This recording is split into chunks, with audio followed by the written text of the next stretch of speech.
चीन पर बात हो गई है। नमस्कार, आप देख रहे हैं विशेष, आपके साथ मैं हूं चित्रा त्रिपाठी। लद्दाख में चीन की चालबाजी को भारत ने पलट दिया है, चाहे युद्ध की रणनीति हो या कूटनीति। भारत ने चीन को हर कदम पर चौंकाया है। इस बीच जो सबसे बड़ी खबर आई वो ये कि अमेरिकी राष्ट्रपति ट्रंप और पीएम मोदी के बीच फोन पर बातचीत हुई है। बातचीत में भारत चीन सीमा पर तनाव का मुद्दा भी शामिल रहा। यह नहीं भूलना चाहिए कि अमेरिका भारत का रणनीतिक साझेदार यानी कि स्ट्रैटेजिक पार्टनर है। ऐसे में यह बातचीत काफी मायने रखती है।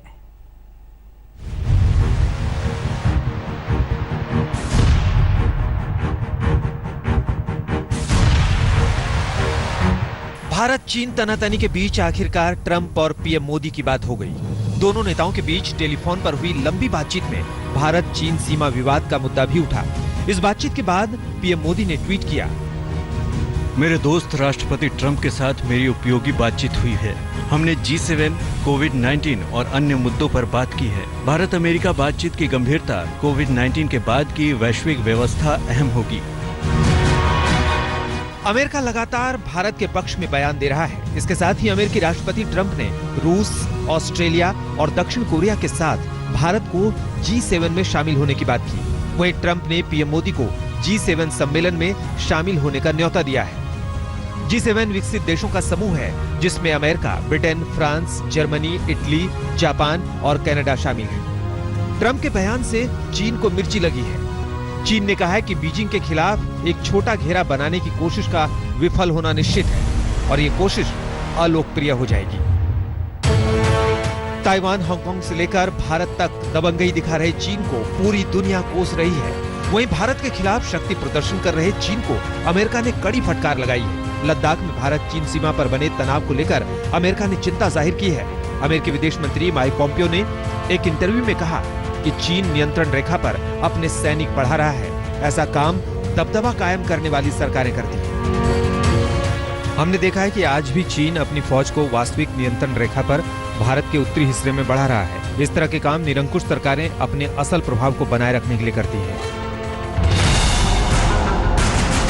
इस बीच जानकारों के मुताबिक भारत ने अमेरिका के दखल के प्रस्ताव को खारिज कर बिल्कुल सही फैसला किया, लेकिन भारत के समर्थन में अमेरिका के बयानों का स्वागत होना चाहिए।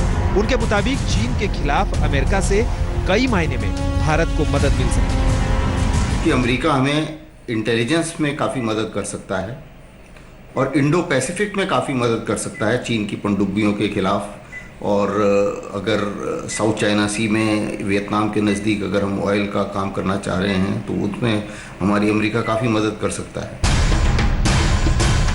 हालांकि भारत ने अपने दम पर चीन से निपट लेने का जो आत्मविश्वास दिखाया है उससे दुनिया के तमाम देशों की नजर में उसका कद और बढ़ गया है। वहीं द्विपक्षीय बातचीत से मामला सुलझाने की बात कहकर उसने खुद को कई तरह के झमेले से भी दूर रखा है। भारत की भी यही कोशिश है कि तनाव किसी भी सूरत में न बढ़े, बल्कि मिलिट्री लेवल पर यदि बातचीत करनी है तो मिलिट्री लेवल पर बातचीत करके, डिप्लोमेटिक लेवल पर बातचीत करनी है तो डिप्लोमेटिक लेवल पर बातचीत करके उस मामले को सुलझाया जाना चाहिए। और इस समय मैं जानकारी देना चाहता हूं कि मिलिट्री लेवल पर और डिप्लोमेटिक लेवल पर इस समय चाइना के साथ बातचीत चल रही है। चीन से तनातनी के बीच भारत के लिए फ्रांस से अच्छी खबर आई है। फ्रांस ने भारत को भरोसा दिया है कि कोरोना संकट के बावजूद लड़ाकू विमान राफेल की डिलीवरी टाइम पर होगी। राजनाथ सिंह ने ट्वीट कर इसकी जानकारी दी। कोविड-19 की महामारी से पैदा हुए संकट के बावजूद फ्रांस ने भरोसा दिया है कि राफेल विमानों की डिलीवरी समय पर की जाएगी। पहली खेप के तौर पर 4 राफेल विमान जुलाई के आखिर में भारत को सौंप दिए जाएंगे। राफेल विमानों का पहला स्क्वाड्रन अंबाला में पाकिस्तान से निपटने के लिए तैनात किया जाएगा। वहीं दूसरा स्क्वाड्रन पश्चिम बंगाल के हाशिमारा में तैनात होगा ताकि चीन को जबरदस्त जवाब दिया जा सके। मंजीत नेगी के साथ अभिषेक भल्ला, दिल्ली आज तक। चीन को हर मोर्चे पर जवाब देने की तैयारी कर रहा है हिंदुस्तान। प्रधानमंत्री नरेंद्र मोदी की अमेरिकी राष्ट्रपति डोनाल्ड ट्रंप से क्या बातचीत हुई है उसके बारे में जल्दी से आपको बताते हैं। ट्रंप ने पीएम मोदी को G7 की बैठक में शामिल होने का बाकायदा न्योता दिया। फोन पर बातचीत हुई है। ट्रंप ने भारत को G7 का सदस्य बनाने की इच्छा भी जाहिर की है। प्रधानमंत्री नरेंद्र मोदी की ओर से राष्ट्रपति ट्रंप को दोस्त बताते हुए तमाम बातों का जिक्र किया गया। भारत चीन सरहद पर बने हालात को लेकर भी दोनों नेताओं ने अहम बातचीत की है। यानी एक तरफ G7 में भारत को शामिल करने की अमेरिकी राष्ट्रपति ट्रंप की इच्छा, वहीं दूसरी तरफ चीन के जो हालात है उसके मद्देनजर भी यह अहम बातचीत। वहीं कोरोना संक्रमण के हालात और इससे निपटने के उपायों पर भी दोनों देशों के बीच चर्चा की गई है। कोरोना के बाद की दुनिया में सामने आने वाली चुनौतियों पर भी चर्चा हुई है और उसमें दोनों देशों की अहम भूमिका होगी। इसका जिक्र प्रधानमंत्री नरेंद्र मोदी की ओर से अपने ट्वीट में किया गया है। वो बड़ी बातें जो पीएम मोदी और अमेरिकी राष्ट्रपति ट्रंप के बीच हुई हैं, विश्व स्वास्थ्य संगठन WHO में सुधार की जरूरतों पर भी चर्चा की गई है। WHO को लेकर ट्रंप लगातार सवाल उठाते रहे हैं, उसमें किस तरह से सुधार की जाए, इसको लेकर प्रधानमंत्री नरेंद्र मोदी से राष्ट्रपति ट्रंप की चर्चा हुई है। वहीं ट्रंप ने फरवरी में अपने भारत दौरे से जुड़ी बातों को भी याद किया। भव्य कार्यक्रम उनका जिस तरह से हुआ था, न सिर्फ गुजरात में बल्कि वो आगरा भी गए थे और उसके बाद राजधानी दिल्ली में भी दोनों देशों के बीच अहम बातचीत हुई थी, उसका भी जिक्र आया। बातचीत के दौरान भारत अमेरिका संबंधों में आई नई गति पर भी दोनों ही मुल्कों के प्रमुखों ने आपस में बातचीत की है। तो जो बड़ी बातें हुई हैं अमेरिकी राष्ट्रपति ट्रंप के साथ प्रधानमंत्री मोदी की, वो हम आपको दिखा रहे हैं। लेकिन रूस ने कहा है चीन के बिना कोई भी वैश्विक कार्यक्रम ठीक नहीं। G7 के विस्तार का आइडिया पुराना पड़ चुका है। रूस की ओर से व्लादिमीर पुतिन ने यह बात रखी है, वैश्विक मसले सिर्फ पश्चिमी देश तय नहीं कर सकते हैं। इस बात पर बल देने की कोशिश रूस की। G7 के विस्तार से ज्यादा बेहतर मंच G20 है। चीन के बिना कोई भी वैश्विक मंच पूरा नहीं हो सकता है। रूस ने यहां पर यह बात रखी है। लेकिन कुल मिलाकर अमेरिकी राष्ट्रपति ट्रंप के साथ प्रधानमंत्री नरेंद्र मोदी की चीन को लेकर जो बातचीत हुई है वो सबसे ज्यादा अहम है, क्योंकि चीन का जो मामला है वो काफी ज्यादा गंभीर हो चला है। वहीं भारत को चीन के खिलाफ अमेरिका का साथ मिला, लेकिन वो अपने दम पर चीन को सबक सिखाने का पूरा दम रखता है। लद्दाख की गलवा घाटी में भारतीय सेना के जवानों ने चीनी सैनिकों को पीछे हटने पर मजबूर कर दिया। तनातनी के बीच आए इस वीडियो से साफ हो जाता है कि भारतीय सेना और चीन के सैनिक आमने सामने हैं। वहीं भारतीय सैनिकों का हौसला पूरी तरह से बुलंद है। देखिए।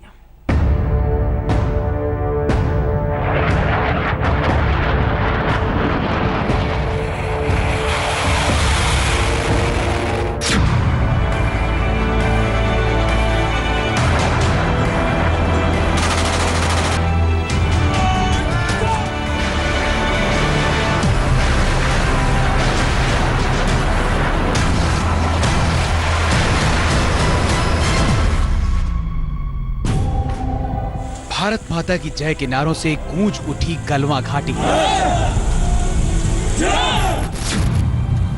भारतीय सैनिकों की हुंकार से पीछे हटे चीन के सैनिक। वीर जवानों की ललकार से वापस लौटने पर चीनी सैनिक हुए मजबूर। भारतीय जवानों ने दिखाया दम, चीन के सैनिकों ने पीछे खींचे कदम। ये जोश और जज्बा है हिंदुस्तान के जांबाज वीर जवानों का, जिन्होंने अपनी जमीन की तरफ बढ़ते चीनी सैनिकों को पीछे हटने पर मजबूर कर दिया। देखो चीनी वाले डर के भाग रहे। ये वीडियो नियंत्रण रेखा के करीब गलवा नाले का है, जहां भारत और चीन के सैनिकों के बीच 5 और 6 मई को झड़प हुई थी। इसकी पुष्टि नहीं हो सकी है कि ये वीडियो किस तारीख का है, लेकिन इतना कहा जा सकता है कि ये वीडियो 15 से 20 दिन पुराना है, यानी उस झड़प के कुछ ही दिनों बाद का। वीडियो में भारत और चीन के जवान पेट्रोलिंग करते नजर आ रहे हैं। चीन के जवान नाले के उस पार लाल बैनर लिए वापस जाते दिखाई दे रहे हैं। वापस जाते चीनी जवानों के बीच भारतीय सेना के जवान भी हैं, जो उनसे बातचीत के बाद उन्हें लौट जाने की नसीहत दे रहे हैं। भारतीय सेना के बाकी जवान नाले के इस पार से जय घोष कर अपने जवानों का हौसला बढ़ा रहे हैं। इसके साथ ही वो चीन के सैनिकों को बता देना चाहते हैं कि उनमें ईंट का जवाब पत्थर से देने का हौसला है। इस वीडियो से साफ है कि भारतीय जवानों का हौसला आसमान से भी ऊंचा है। और चोरी छिपे चीन के जवान जिस तरह मुंह उठाए आए थे, उसी तरह मुंह छिपाकर पीछे लौटने पर मजबूर हुए। देखो चीनी वाले डर के भाग रहे। भारत चीन के बीच तनातनी की खबरों के आते ही गलवा घाटी सुर्खियों में आ गई थी। सबसे पहले सैटेलाइट की तस्वीरों ने चीन के सैनिकों की मौजूदगी का राज खोला था। ऐसी खबर आई थी कि ये सैनिक चीन में बन रही हवाई पट्टी के लिए मिट्टी की ढुलाई करने वाले ट्रकों में बैठकर पहुंचे थे। उन्होंने गलवा नाले के उस पार बंकर भी खोदने शुरू कर दिए थे। यही नहीं, इन पहाड़ियों के उस पार चीन के कैंप में स्थायी टेंट लगाए जाने की सैटेलाइट तस्वीरें भी सामने आई थी। इसके बाद भारतीय सेना ने यहाँ की चौकियों पर सैनिकों की संख्या को बढ़ा दिया। इस संख्या के दम पर भारतीय सैनिक चीन को मुंहतोड़ जवाब दे रहे हैं। मंजीत नेगी, दिल्ली, आज तक। पूर्वी लद्दाख में चीन ने अपना जो हथकंडा अपनाया है वो अपने कमजोर पड़ोसी देशों पर आजमाता रहा है, लेकिन ये 1962 का हिंदुस्तान नहीं है। भारत को चीन के इस हथकंडे की पूरी जानकारी थी और इस वजह से ही उसने चीन की चालबाजी को पलट दिया।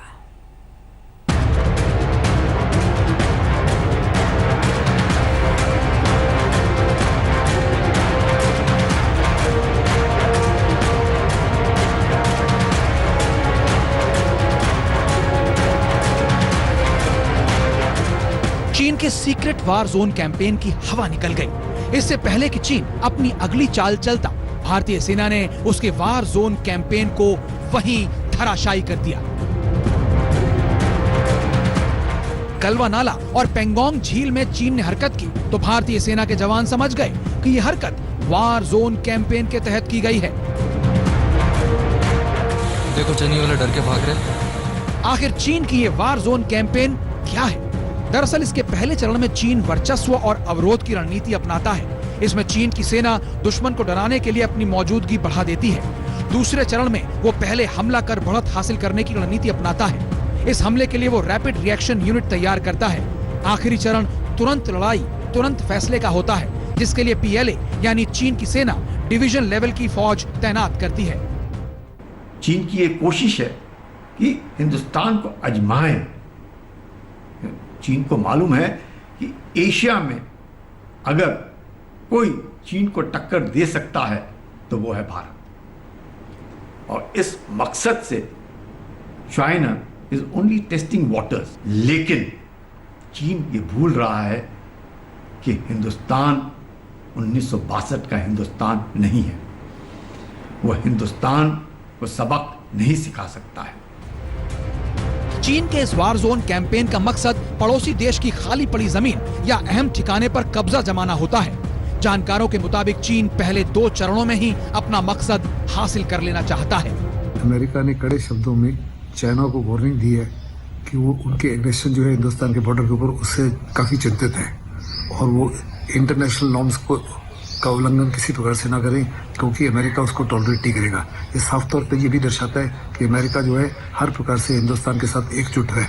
सिर्फ अमेरिका ही नहीं, अमेरिका के सहयोगी देशों के साथ भी भारत की सामरिक साझेदारी बढ़ रही है।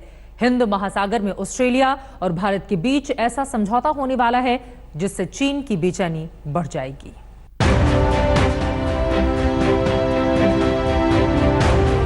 भारत चीन में तनाव के बीच भारत हिंद महासागर में अपनी ताकत को बढ़ाने जा रहा है। गुरुवार को भारत और ऑस्ट्रेलिया एक बेहद अहम सैन्य समझौते पर दस्तखत कर सकते हैं। इसके तहत दोनों देश एक दूसरे के सैन्य ठिकानों का इस्तेमाल कर सकेंगे।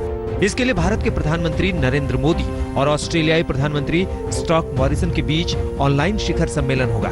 इस दौरान दोनों एक अहम समझौते पर हस्ताक्षर कर सकते हैं। इसके बाद भारत और ऑस्ट्रेलिया बेहद जटिल नौसैनिक अभ्यास कर सकेंगे। इसे ओस इंडेक्स नाम दिया गया है। पीएम मोदी और पीएम स्कॉट के बीच का रिश्ता कितना गहरा है, ये पीएम स्कॉट के ट्वीट से जाहिर होता है, जिसमें उन्होंने लिखा था कि अगर वीडियो लिंक के जरिए मुलाकात नहीं होती तो वो साथ में समोसे खाते। जवाब में पीएम मोदी ने लिखा कि हिंद महासागर ने उन्हें दूर किया, लेकिन समोसे ने मिला दिया। कोरोना को हराने के बाद हम 7 समोसे खाएंगे। आज तक ब्यूरो। चीन की बेचैनी बढ़ रही है और इसके साथ बढ़ रहा है हिंदुस्तान को मिलने वाला दुनिया भर का समर्थन भी। इसी के साथ विशेष में आज के लिए बस इतना ही। देश और दुनिया की बाकी खबरों के लिए आप देखते रहिए आज तक।